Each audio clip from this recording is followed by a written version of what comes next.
नमस्कार दोस्तों, एक बार फिर स्वागत है आपका एसएस सॉफ्टवेयर सर्विसेज में। मैं शाहरुख, आपका दोस्त, आज लेकर आया एक नया टॉपिक जिसके अंदर आज हम आपके साथ बात करेंगे टीसीएस। टीसीएस में भी सेल्स ऑन गुड्स के बारे में बात करेंगे और आज हम आपको कोशिश करेंगे ये जो न्यू सेक्शन इंसर्ट किया गया है गवर्नमेंट के द्वारा, हम इसमें आपको एक डिटेल थ्योरी नॉलेज दें। इसके बाद हम आपको इसकी प्रैक्टिकल नॉलेज भी देंगे और साथ साथ हम आपको ये भी बताएंगे कि आप किस तरीके से इस फॉर्म को जनरेट करेंगे, रिटर्न फाइलिंग करेंगे। तो मतलब इस टीसीएस प्लेलिस्ट के अंदर हम आपको टीसीएस से रिलेटेड हर एक प्रोविजन को कवर करने की कोशिश करेंगे।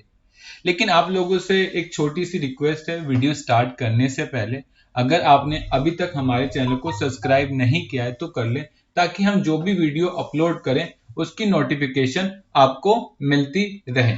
इसके बाद अगर हम चलें इस सेक्शन में तो आप देख सकते हैं हेडिंग में साफ साफ लिखा हुआ है कि TCS as per inserted to section 206 C clause 1H with effect from 1 October 2020।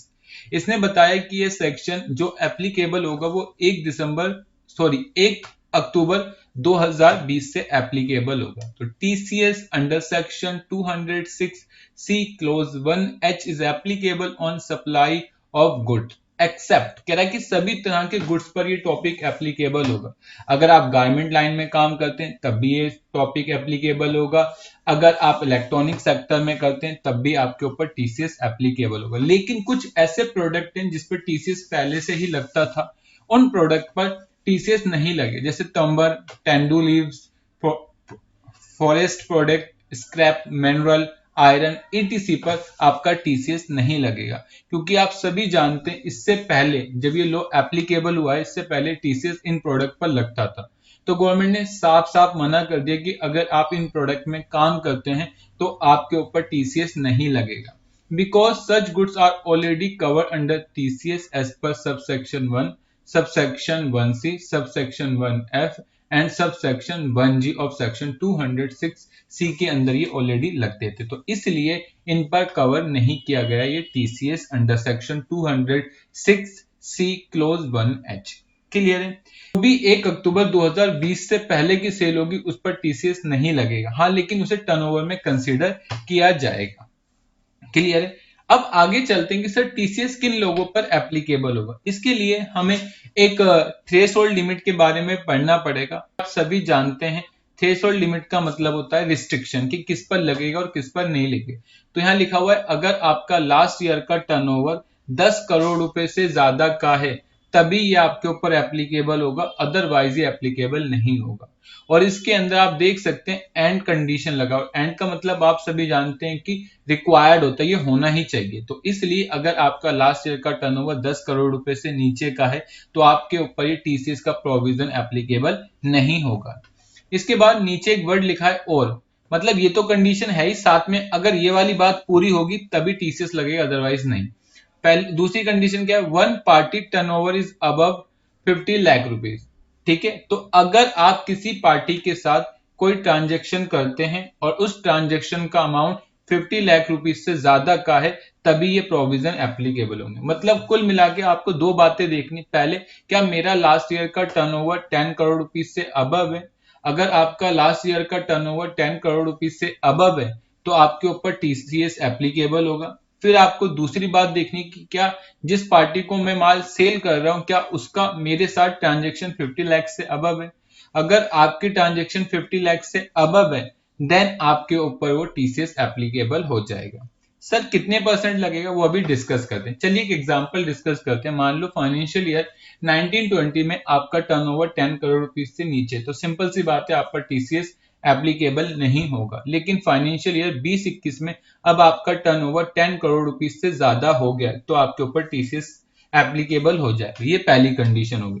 दूसरी कंडीशन यहाँ पर है कि TCS not applicable below the turnover 10 crore rupees and one party turnover is exceed 50 lakh rupees. कोई मतलब नहीं बनता अगर आपका टर्नओवर 10 करोड़ रुपए से नीचे का है और अगर आपकी पार्टी के एक पार्टी का टर्नओवर चाहे 50 लाख से ज्यादा हो या 1 करोड़ रुपए से भी ज्यादा हो तब भी टीसीएस एप्लीकेबल नहीं होगा। पहली कंडीशन सिंपल सी कि आपका टर्नओवर लास्ट ईयर का 10 करोड़ से ऊपर होना चाहिए। तो यहाँ पर इसलिए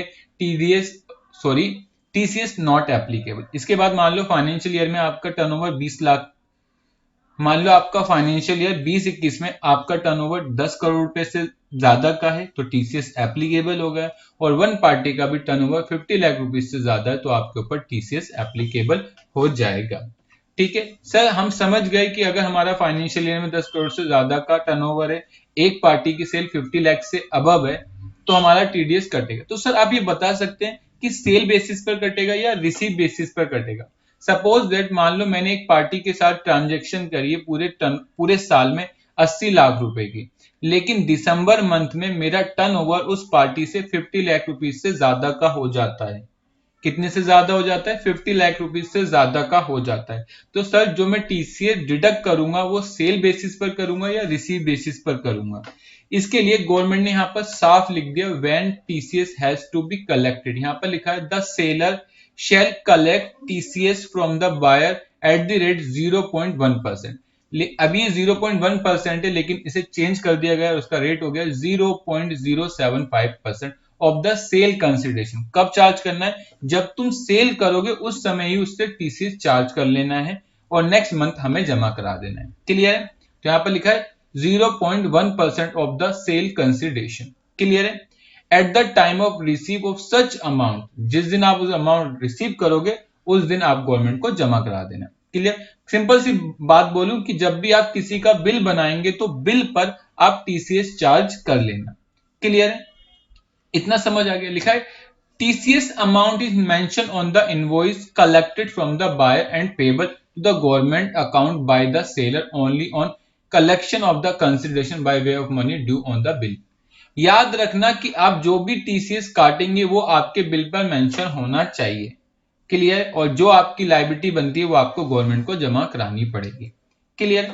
इसके बाद एक बात और बता दूं, जब भी आप टीसीएस चार्ज करेंगे तो पहले आपका बिल अमाउंट होगा, फिर आपका जीएसटी होगा, अगर आपका कोई फ्रेट एक्सपेंस या कुछ और भी चार्ज होता है तो पहले वो लगेगा और उसके बाद लास्ट में टीसीएस लगेगा 0.75%। क्लियर है? इसके बाद अब आपको मैं रेट बता दूं किस पे कितना लगता है। जैसे कि आपको कंडीशन तो पता ही होगी। अब बात आती है टैक्स रेट की। अगर आप रजिस्टर्ड पार्टी हैं तो आपके ऊपर 0.075%, ये 31 मार्च 2021 तक के लिए। इसके बाद इसका रेट और जैसा था वैसा हो जाएगा 0.1%। अगर पार्टी अनरजिस्टर्ड है तब भी सेम है 0.1%, लेकिन अगर पार्टी के पास पैन कार्ड या आधार कार्ड नहीं होगा तो उस केस में इसका जो रेट हो जाएगा वो 1% हो जाएगा। क्लियर? अब आगे चलते हैं कि ये प्रोविजन किन किन लोगों पर एप्लीकेबल नहीं होगा। तो लिखा है TCS provision are not applicable on the following transaction. जैसे कि मैंने अभी स्टार्टिंग बताया था कुछ चीजों पर टीसीएस नहीं लगेगा जिन पर पहले से लगता था। क्लियर? लेकिन गवर्नमेंट ने यहाँ पर और बातें जोड़ दी, जैसे पहले timber, tendu leaves, forest product, scrap, mineral, iron, इन पर तो नहीं लगता था, लेकिन अब साथ साथ अगर आप एक्सपोर्ट करते हो तब भी आपके ऊपर टीसीएस एप्लीकेबल नहीं होगा। अगर आप इंपोर्ट करते हो तब भी आपके ऊपर टीसीएस एप्लीकेबल नहीं होगा। अगर किसी पार्टी का आप टीडीएस डिडक्ट करते हैं उसके ऊपर भी ये प्रोविजन एप्लीकेबल नहीं होगा। क्लियर? और साथ साथ अगर किसी का टर्नओवर 10 करोड़ रुपीज से कम है उसके ऊपर भी नहीं होगा। और अगर आपकी one party turnover not greater than 50 lakh rupees, ये भी उसके ऊपर एप्लीकेबल नहीं होगा। ठीक है? कुछ और बातें जो गवर्नमेंट ने अलग से मेंशन कर रखी है। TCS provision are not applicable on the following transaction। याद रखना, अगर आप किसी सेंट्रल गवर्नमेंट, स्टेट गवर्नमेंट या लोकल अथॉरिटी को कोई भी माल सेल करते हैं तो उस केस के ऊपर अगर आपका टर्नओवर उनसे 50 लाख रुपीज से ज्यादा का है तब भी ये प्रोविजन एप्लीकेबल नहीं होंगे। क्लियर? मतलब अगर मैं किसी भी गवर्नमेंट के साथ, चाहे वो सेंट्रल गवर्नमेंट हो, चाहे वो स्टेट गवर्नमेंट हो, या एम्बेसी हो, या हायर कमीशन हो, या फॉरेन स्टेट हो, उन केस में टीसीएस एप्लीकेबल नहीं होगा। साथ साथ the central government has also power to specify any other seller और buyer who shall not be subject to provision of above sub clause. Government के पास एक पावर है, वो और किसी लोगों को भी बोल सकते हैं कि तुम इसके अंदर कवर नहीं होंगे। क्लियर? और लास्ट में TCS provision are not applicable on branch transfer of goods between head office and branch office. अगर आप अपने हेड ऑफिस से ब्रांच ऑफिस में कोई माल ट्रांसफर करते हो या उसे सेल करते हो तो उस केस के ऊपर टीसीएस प्रोविजन एप्लीकेबल नहीं होंगे। लेकिन एक नीचे डाउट है, जो एक कंफ्यूजन बनी हुई है, ये गवर्नमेंट ने साफ साफ क्लेरिफाई कर दी कि TCS provision will be applicable on advance receive from the buyer for supply of goods after 1 October 2020। अगर आपने किसी से एडवांस पेमेंट ले ली, ठीक है, अगर आपने किसी से एडवांस पेमेंट ले ली 1 अक्टूबर 2020 के बाद, तो उस पर आपको टीसीएस एप्लीकेबल हो जाएगा। लेकिन कंडीशन वही है, आपका लास्ट ईयर का टर्नओवर 10 करोड़ से अबव होना चाहिए और एक पार्टी का टर्नओवर 50 लाख से अबव होना चाहिए। देन उसके बाद आप टीडीएस एडवांस बेसिस पर भी काट सकते हैं। अगर आपका टर्नओवर नहीं है एक साल में एक पार्टी से 50 लाख का, तो आपके ऊपर टीसीएस एप्लीकेबल नहीं होगा। क्लियर? एक एग्जांपल, मान लो एक पार्टी ए है जिसका टर्नओवर मेरे साथ 50 लाख रुपीस से अबव का है। 15 दिसंबर 2000 कोई सा भी ईयर है, मान लो 21 में उसका 50 लाख से अबव हो जाता है, तो उसके बाद जो बिल बनाएगा वो कैसे बनाएगा? वो 16 तारीख का जो भी बिल बनाएगा, मान लो उसने 1,65,000 रुपए का बिल बनाया, जिसमें वो अलग से चार्ज करेगा 0.075%, जिसका अमाउंट हो जाएगा 123 रुपए 75 पैसे, और टोटल बिल का अमाउंट हो जाएगा 1,65,123 रुपए 75 पैसे। ऐसे ही 18 को बनाएगा, 20, 25, 28, 30, 31, इस बिटवीन मतलब अलग अलग डेटों में बिल बनाएगा, लेकिन बिल पर जो भी बिल बनेगा सब पर 0.75% जमा कराएगा। जब ये सारा काम हो जाएगा और मंथ क्लोज हो जाएगा, तो इसका जो भी अमाउंट बचेगा वो गवर्नमेंट को सबमिट कर देगा। क्लियर? तो आपको बिल्कुल याद रखना है कि जब भी आप सेल का बिल बनाएंगे, तो सेल का बिल बनाते वक्त आपको टीसीएस चार्ज कर लेना है। ठीक है, तो ये जो भी आप काम करेंगे, इसके बाद आप ये सारा पैसा किसको जमा करा देंगे? गवर्नमेंट को।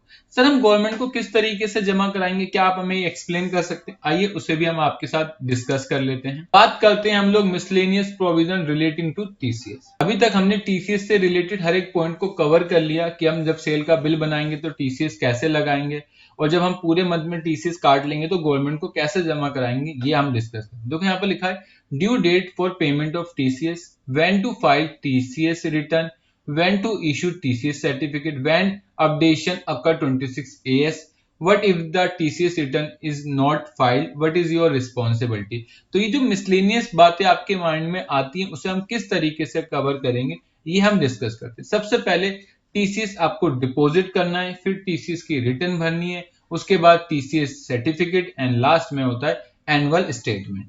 क्लियर? सबसे पहले टीसीएस डिपॉजिट कैसे करना। अगर आप गवर्नमेंट ऑफिसर हो तो विदाउट चालान, अगर आप विदाउट चालान पेमेंट करते हैं तो सेम डे आपको ये जमा करना पड़ेगा। ठीक है, मतलब आप चालान के थ्रू नहीं करना चाह रहे, तो आपने जिसका टीसीएस काटा उसकी पेमेंट आपको सेम डे करनी है। अगर आप चालान के थ्रू करना चाहते हैं तो आपका जो भी मंथ खत्म होगा, जैसे मान लो आपने अक्टूबर में काम किया, तो आपका जो नेक्स्ट 7 डेज आएगी तब तक आपको अपना टीसीएस अमाउंट जमा कर देना है। मान लो एनी अदर पर्सन, अगर गवर्नमेंट नहीं है और कोई लोकल पर्सन है, मतलब अदर देन गवर्नमेंट है, तो उस केस में आपको नेक्स्ट मंथ ऑफ 7 तक जमा कराना है। जैसे अप्रैल में काटते हो तो मई के 7 तक, अगर मई में काटते हो तो जून में काटते हो तो 7 जुलाई तक आपको जमा कर देना है। क्लियर? टीसीएस रिटर्न के लिए जो फॉर्म भरना है, उस फॉर्म भरेंगे आप 27 EQ भरा जाएगा, और ये साल में 4 बार भरा जाता है। पहला होता है क्वार्टर 1, जैसे अप्रैल टू जून, दूसरा होता है quarter July to September, third quarter होती है अक्टूबर टू दिसंबर, और फोर्थ क्वार्टर होती है जैन फेब मार्च। जब भी ये क्वार्टर खत्म होगी, इसके बाद जो नेक्स्ट डेट आएगी 15, उस तक अपनी इस रिटर्न को भर देना। जैसे मान लो मैंने अप्रैल मई जून में टीसीएस काटा, इसे मंथली मैंने गवर्नमेंट को जमा करा दिया, इस तीनों मंथ की रिटर्न जो मुझे भरनी होगी, उसमें कब तक भरनी होगी? वो 15 जुलाई तक भरनी होगी पहली क्वार्टर की, दूसरी क्वार्टर की 15 अक्टूबर तक, थर्ड क्वार्टर की 15 जनवरी तक, और फोर्थ क्वार्टर की 15 अप्रैल तक मुझे ये रिटर्न भर देनी है। क्लियर? इसके बाद जो भी आप लोगों का टीसीएस काटोगे वो फॉर्म 26A में शो हो जाएगा। और आप सभी जानते हैं एनुअल टैक्स स्टेटमेंट जो फॉर्म होता है, उसमें आप किसी का भी टीडीएस काटें या टीसीएस काटें, वो उसके फॉर्म 26A में आ जाता है।